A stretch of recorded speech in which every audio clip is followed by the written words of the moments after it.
Who do you think decides whether you live or die? Most of you would say it's fate. But in our world, a pandemic-ridden world, it's big pharma, a bunch of companies that make vaccines and medicines. They decide who lives and who dies. And that makes them dangerously powerful. Let me explain how. Omicron cases are rising. There is talk of vaccines and boosters. By all indications, booster shots will be a regular feature in our lives. And we know who stands to gain. Big pharma. They're rolling in money. They're blackmailing governments. They're fueling inequity. They're setting arbitrary terms and conditions, jacking up prices, pushing secret deals. And yet we have little choice but to take their vaccines. That is the kind of power they wield. Which is why I say, in today's world, big pharma decides whether you live or die. How did they acquire this power? How dangerous can they be? And why is no government stopping them?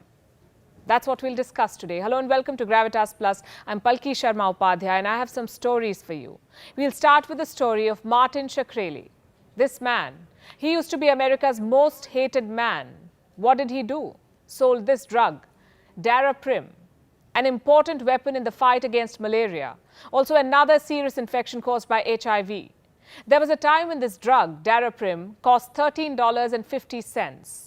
Then Martin Shkreli entered the scene. He bought the manufacturing license for Daraprim and jacked up prices by 5,000%. You heard that right, 5,000. So the medicine that sold for $13.50 started selling for $750. People were furious. Patients, doctors, lawmakers, everyone protested. But Shkreli could not care less. I know you're smiling, but I'm very serious, sir. And I truly believe, are you listening? Yes. Eventually, the law prevailed. Shkreli was convicted for securities fraud, sent to 7 years in jail. Recently, he paid $40 million to settle allegations of price gouging. And this is a man who did not even make drugs for a living. He managed a hedge fund. When asked about the price gouging, he said, "I would have raised the prices higher and made more profits." Now, you have to understand where he comes from. As a hedge fund manager, his primary duty was to make money for his investors. Shkreli was driven by profit. He represented a system that puts profits above lives, a system that wants to make money off illnesses, and a system that influences everyone. I'm talking about Big Pharma. They have unrivaled power, the power to push dangerous drugs into the market, the power to influence politicians and regulators, and the power to maximize profits at the cost of patients. How does Big Pharma do this? With tools like misinformation. Case in point, America's opioid epidemic. What is an opioid? It is a painkiller. It affects you just like heroin. It blocks the feeling of pain, which is why it is habit forming. It's easy to get hooked to opioids. Earlier, doctors in the US kept a tight watch on opioid prescriptions. But in the 1990s, Big Pharma sensed an opportunity. They began pushing an idea, a simple idea. They said opioids are not addictive. Big Pharma sent sales representatives to doctors across the US. Their mission was quite simple: convince doctors, make them prescribe heavier doses of opioids. The masters of this art were Purdue Pharma. Their opioid drug was called OxyContin. Purdue claimed OxyContin did not cause addiction. It was a lie. Purdue never held a trial to prove OxyContin was less addictive, and doctors did not bother to check. Here's what happened next. In 1997, doctors were writing 670,000 prescriptions for OxyContin. By 2002, that number shot up to 6.2 million prescriptions every year. 6.2 million, nearly 10 times more. Purdue was making money hand over fist. Just one drug, OxyContin, generated more than $30 billion in revenue for this company. Purdue weren't the only ones pushing opioids. Companies like Johnson & Johnson and Teva Pharmaceutical Industries were making opioid drugs too.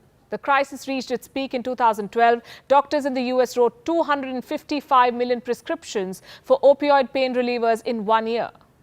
Thousands of people got addicted. From 1999 to 2016, more than 450,000 Americans died from opioid overuse. And the crisis is far from over.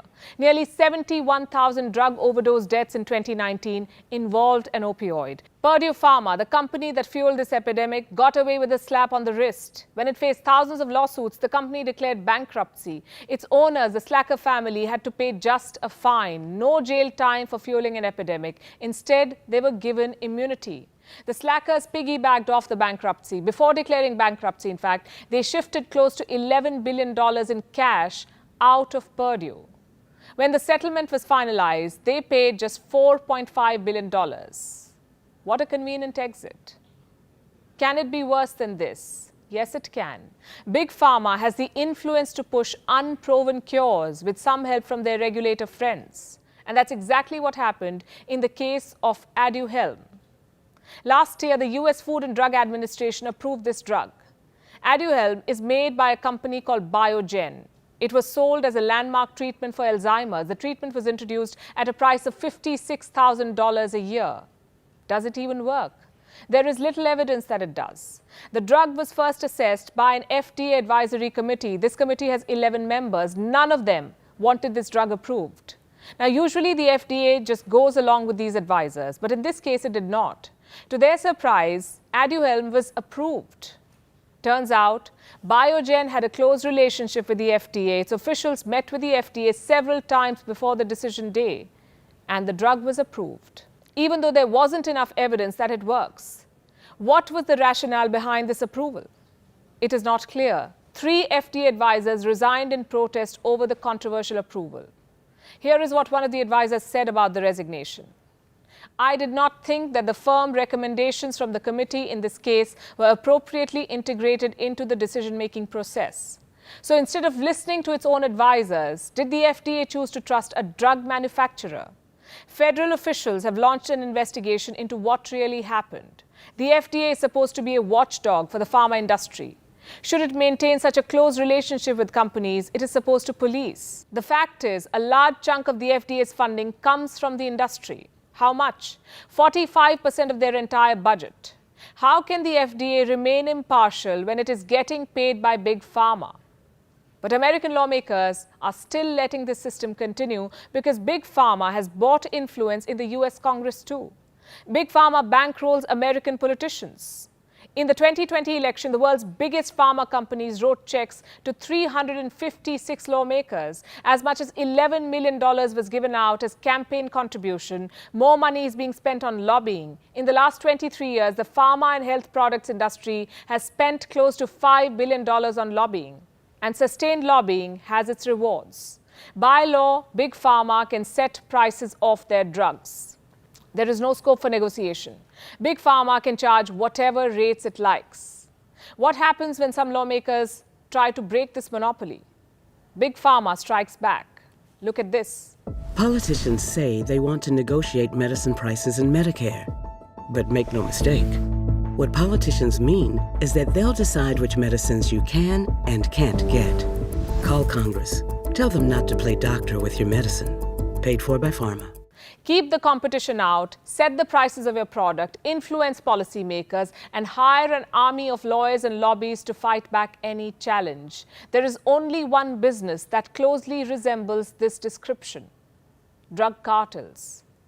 Drug companies and drug suppliers are operating by a dictionary definition of a cartel. There is no other way to describe them. Big Pharma is the new drug mafia.